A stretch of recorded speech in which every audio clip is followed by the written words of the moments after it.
ज्या गोष्टी आम्हाला कधीच कोणीच सांगितल्या नाहीयेत त्या गोष्टी बऱ्याचशा मला इथे येऊन समजल्या.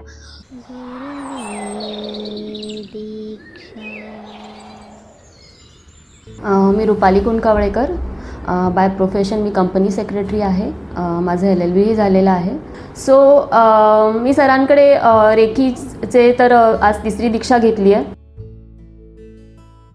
गुरुवेद दीक्षामध्ये यायच्या आधी ॲक्च्युली माझं असं झालं होतं की माझ्या घरात काही ना काही टेन्शन्स आणि काही ना काही सुरू होतं. तर माझ्या आईने एका कार्ड रीडरला कॉन्टॅक्ट केलं होतं बँगलोरमध्ये आणि मग त्यांनी माझ्याशी फोनवरती बोलून त्यांनी मला रेकीचंही सजेशन दिलं. तर त्या मला म्हणाल्या की तू बँगलोरला आलीस, माझ्याकडे शिकलीस तरी चालेल, पण ऑनलाईन शिकण्यापेक्षा मी तुला सजेस्ट करेन की तू कुठेतरी जाऊन ऑफलाईनच शिक. त्यानंतर मग मी म्हटलं की मी गुगल सर्च मारेन. गुगल सर्च मारल्यानंतर सरांचं नाव पुढे आलं. 1-2 अजूनही डोंबिवलीचे आले, मला नाही असं नाही, पण मला समहाऊ कुठेतरी क्लिक झालं की मी फक्त गुरुवेद दीक्षालाच कॉन्टॅक्ट केलं. मला काय वाटलं की रेकीच्या क्लासला जायचं म्हणजे सर म्हणजे ते काही गुरु असतील ते आपल्याला काहीतरी सांगतील, हां असं असं करायचं, तसं तसं करायचं, टाटा बाय बाय फिनिश. पण जेव्हा त्यांनी सुरुवात केली सांगायला आणि त्यांनी एक 5 प्रिन्सिपल एवढे छान व्यवस्थित समजवले, प्रत्येक गोष्टीत ज्या गोष्टी आम्हाला कधीच कोणीच सांगितल्या नाहीयेत त्या गोष्टी बऱ्याचशा मला इथे येऊन समजल्या. इकडे आल्यानंतर ज्या पहिल्या दिवशी जेव्हा मी सकाळी 9:15 ते रात्री 10:30 पर्यंत एका खुर्चीवरती, जी मी घरात कधीच बसू शकत नाही ती मी बसले. ते मी घरी जाऊन पहिल्यांदा मी माझ्या मिस्टरांना ते सांगितलं, अरे मी पूर्ण वेळ बसले खुर्चीत. तो म्हणतं काय पाठबीट काय दुखली नाही? म्हटलं जाणवलंच नाही की मला काही दुखलं किंवा मला काही खुपलं. मला कळलं पण नाही की वेळ कसा निघून गेला किंवा काय. तो एक अनुभव माझ्यासाठी फार वेगळा होता. त्याच्यानंतर मी एक्सपेक्ट नव्हतं केलं की माझ्याकडून एवढा फॉलोअप घेतला जाईल.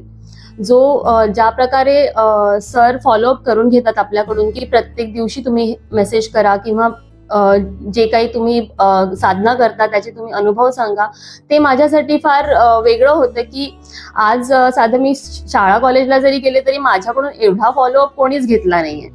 सो तो फार, आणि त्याच्यात सरांची जी झूम मीटिंग झाली ती माझ्यासाठी फार महत्वाची ठरली, कारण त्याच्यात माझे बेसिक डाऊट्स फार क्लिअर झाले की मला असं वाटायचं मी साधना करते, मला असं वाटतं मी काहीतरी असं वेगळंच काहीतरी करते. पण मी तेव्हा सरांना प्रश्न विचारले बरेचसे की सर असं झालं तर काय होईल, तसं झालं तर सरांनी मला फार क्लिअर केलं तेव्हा की. सो त्यानंतर मी थोडीशी रिलॅक्स झाले की हां ठीक आहे. कित्येकदा असं झालं की मला साधना करताना बऱ्याचशा अडचणी आल्या, पण माझं होतं की नाही, मी भले रात्री 2 वाजता का होईना पण मी साधना केली आहे माझी पूर्ण. सो ती चिकाटी मला साधनेतूनच मिळाली, कारण तेवढी माझ्यात नाहीये, म्हणजे फार लवकर गिवअप करणारी आहे मी.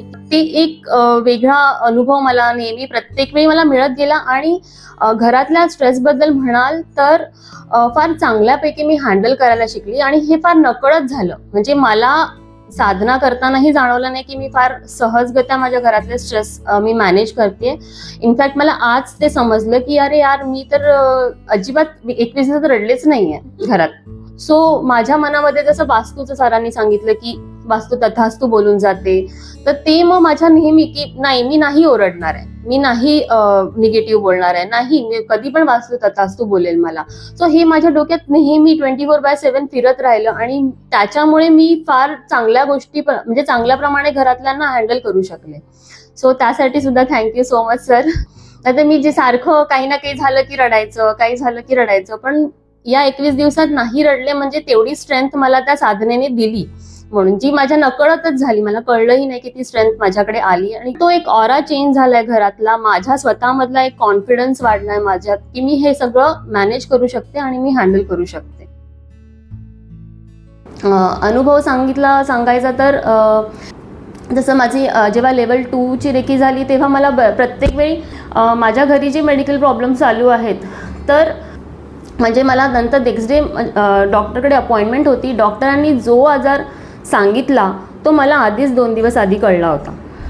सो मला ते फार आश्चर्य वाटलं की मला कुठून कळलं ना हे, म्हणजे मला काय माहिती ते नॉलेज काय मेडिकल, कुठलं मी कॉमर्स स्टुडंट आहे, मला कसं माहिती असणार आहे, पण आय डोंट नो, ते माझ्या समोर आलं. ती एक गोष्ट मला रेकीच्या साधनेमधूनच मिळाली. इवन सरांनी पण मला त्यावेळेस सांगितलं की जर तुला रेकीची साधनेमध्ये जर हे इंडिकेशन्स येत आहेत तर ते तुला ॲक्सेप्ट करून ते पाळायला पाहिजेतच. जेव्हा सरांनी मला हे सांगितलं तेव्हा माझ्या लक्षात आलं की नाही, मग मला म्हणजे जर रेकी आपल्याला काही सांगते तर आपल्याला ते फॉलो करायलाच पाहिजे. आपोआप साधनेतूनच मला त्या गोष्टीचं सोल्युशन मिळालं.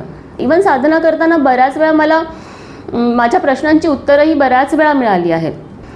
सेकंडली पहिले ना मला फार लवकर राग यायचा, पण इतकं शांत झालं ना मला काय फरकच पडत नाही. सो पहिल्या दिवशी आल्यानंतरच मला फील झालं की नाही, हे काहीतरी वेगळं आहे. कारण शाळेमध्ये जसं शिकवलं जातं किंवा कॉलेजेसमध्ये जे शिकवलं जातं त्याच्यात आणि सरांच्या शिकवण्यात जमीन आसमानाचा फरक आहे. एखादा माणूस जेव्हा आपल्याला जीव तोडून आपल्या विद्यार्थ्याला ही गोष्ट यायलाच पाहिजे या अट्टहासाने शिकवणं हे सरांकडे आहे.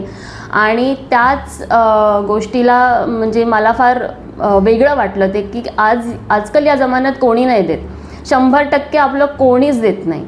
आणि सर नेहमी म्हणतात मी फुकट काही देत नाही, असं काही नाही आहे. सर भरपूर काही फुकट देतात, पण सर ते स्वतः ॲक्सेप्ट करत नाहीत. पण आम्हाला as a students, as a विद्यार्थी आम्हाला चांगलं माहिती आहे की सर काय काय फ्री देतात ते.